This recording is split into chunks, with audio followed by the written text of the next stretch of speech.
अभी नहीं तो कभी नहीं, अभी नहीं तो कभी नहीं। भारत माता की जय, भारत माता की जय, भारत माता की जय, सैनिक एकता जिंदाबाद।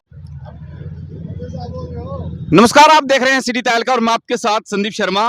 फिलहाल आपको लाइव तस्वीरें दिखा रहे हैं पानीपत के लघु सचिवालय शहीद स्मारक के ठीक सामने। आप देख पा रहे हैं कि शहीदों की याद में यह स्मारक बनाया गया था और जिन्होंने अपने देश के लिए कुर्बानी दी, सरहदों पर देश की रक्षा करते हैं और उसके बाद में रिटायर होने के बाद, सेवानिवृत्त होने के बाद, ये वही जो कर्मचारी हैं, भूतपूर्व सैनिक जो हैं, सैकड़ों की संख्या में आज ज्ञापन सौंपने के लिए यहां पर आए हैं और ज्ञापन डीसी को सौंप दिया गया है। क्या कुछ इनकी मांगे आप देख पा रहे हैं कि सैकड़ों की संख्या में पानीपत के तमाम ब्लॉक से जो भूतपूर्व सैनिक है वो सभी लोग अपनी मांगों को लेकर के नारेबाजी करते हुए नजर आ रहे हैं और जिसके बाद में भारत माता की जय, भारत माता की जय, भूतपूर्व सैनिक एकता जिंदाबाद, भूतपूर्व सैनिक एकता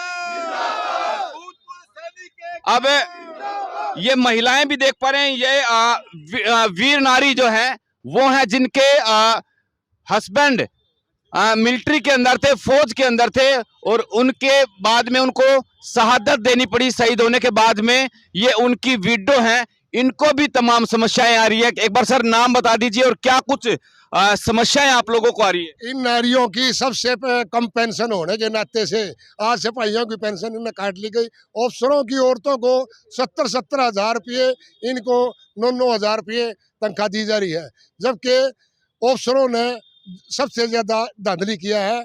उसका MSP और डिसेबिलिटी पेंशन हमारी काफी मतलब 8 मांगे हैं, 8 मांगों को उन्हें अकेला ले लिया गया है, जिसका कि हमारा जंतर मंतर पर 20 तारीख से धरना चल रहा है।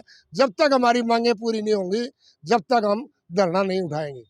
सरल भाषा में जो दर्शकों की समझ आ जाए, एक बार थोड़ा सरल भाषा में क्या क्या आप लोगों की मांगे एक बार वो बता दीजिए सारी की सारी।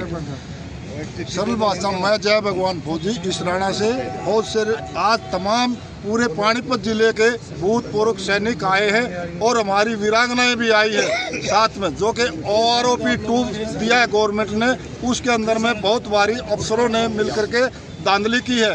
उदाहरण के तौर पर पे बैंड के अंदर में अफसर को दिया गया है 2.81 का फार्मूला, JSOR को दिया गया है 2.57 का फार्मूला।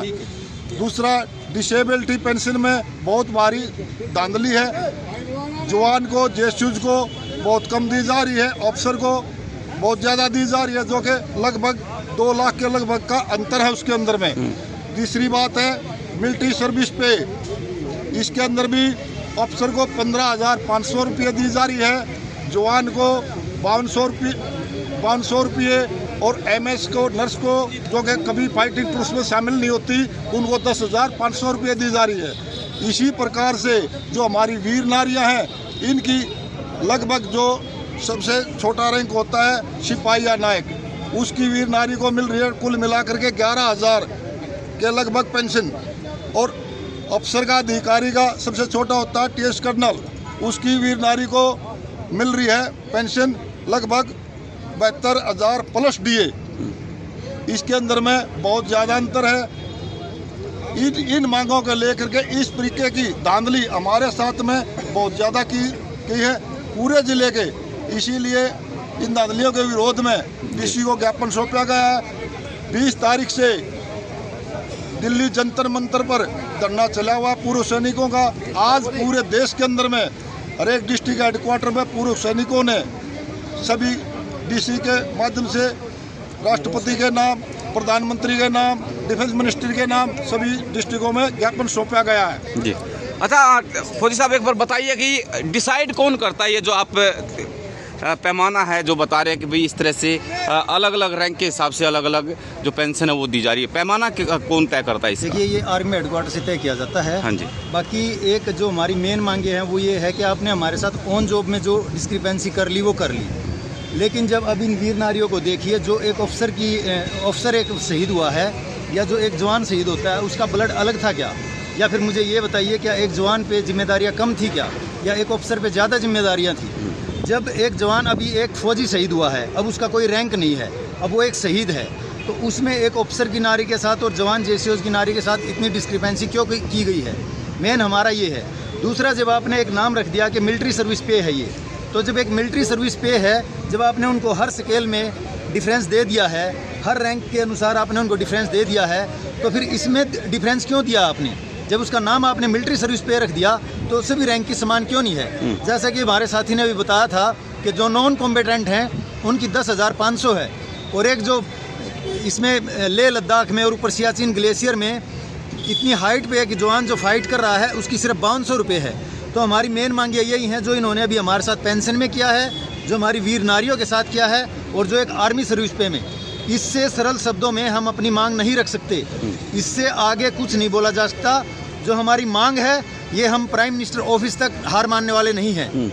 इन्हीं शब्दों के साथ मैं अपनी वाणी को आराम देना चाहूँगा। अच्छा, इसके बाद में क्या आप लोगों की, थोड़ा सा आगे आ जाइए, आगे क्या कुछ रहने वाला है? किस तरह से, अगर आपने ज्ञापन तो दे दिया फिर भी आपकी मांगे पूरी नहीं होती, मानने नहीं जाती, फिर क्या करने वाले आप लोग? अगर हमारी मांगे पूरी नहीं होती हैं तो हमारा 20 फरवरी 2023 से जंतर मंतर पर लगातार धरना चला हुआ है, और वो धरना जब तक चलता रहेगा जब तक हमारी मांगे पूरी नहीं होंगी। वहाँ हमने स्टेट वाइज एक 15-15 दिन का टाइम लगाया है। हर एक स्टेट से पूर्व सैनिक जाते रहते हैं। ऑल इंडिया से हमारे वहाँ सैनिक जाना शुरू हो रहे हैं, वहाँ पर धरना दे रहे हैं लगातार। 50 आदमी की वहाँ डेली परमिशन है, 100 से 200 आदमी डेली हमारे वहाँ जाते हैं जंतर मंतर पर। उसके बाद में जैसे ही हमारी मांगे पूरी होंगी, अभी ये 3 अप्रैल का जो एक कॉल थी, हमारे देश में 742 जिले हैं, उस 742 जिलों में सब DC साहब को, DM साहब को हमने आज ज्ञापन दिया है। अगर अभी भी सरकार सोई हुई, सरकार अभी भी नहीं जागती, तो उसके बाद में एक हमारी बड़ी कॉल होगी, और वो ये उस कॉल का एक ट्रेलर है। बड़ी कॉल हमारी रामलीला ग्राउंड में होगी। चलिए, बहुत बहुत शुक्रिया। तो यहाँ पर आप देखिए कि बुजुर्ग महिलाएं जो हैं ये भी आपको तिरंगे झंडे के साथ दिखती है कि जिस तरह से इनके परिवार के लोगों ने शहादत दी, लेकिन अभी भी तिरंगा इनके हाथ में है। देश के लिए जिन्होंने अपनी जान दी, मर मिटे, और उसके बावजूद भी इनकी मांगे जो है वो पूरी नहीं हो रही। और जी बताइए एक बार।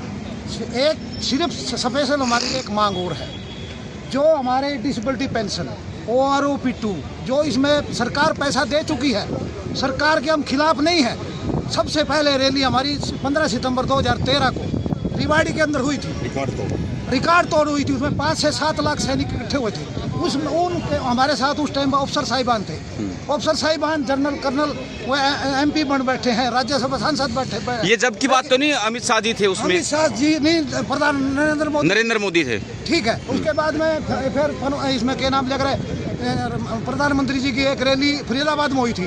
उसमें मिच्योर जो पेंशन आए हैं, जबकि आर्मी में कोई मिच्योर पेंशन नहीं आता। वहाँ 15 साल पे साइन होते हैं, 15+2, और वही पूरी करके आदमी आता है। उसको सब आदमी ये बोलते हैं कि VRS आ गया, VRS आ गया, जबकि प्रधानमंत्री साहब ने ये बोला था कोई आदमी आर्मी से जब भी छोटे रैंक से पेंशन आएगा उसको और का फायदा मिलेगा। चलिए, बहुत बहुत शुक्रिया सभी। हाँ जी, हाँ जी। एक्चुअल में OROP था, जो ऑफिसर के लिए तो था ही नहीं, वो जवान JCOs के लिए ही OROP लागू किया था। ऑफिसर को लागू नहीं है। अगर ऑफिसर को किसी अधिकारी को पूछा जाता है कि भाई पैरामिलिट्री फोर्स को क्यों नहीं है, वो अधिकारी बोलते हैं पैरामिलिट्री फोर्स के जवान 60 साल की लगभग नौकरी करते हैं, जबकि सेना का जवान 50% 35 और 40 साल की एज के अंदर आ जाता है। इन्हीं आदमियों को OROP लागू थी। अधिकारी वर्ग तो छीना छिपटी करके ले करके चले गए हमारे सहयोग से। चलिए, बहुत बहुत शुक्रिया।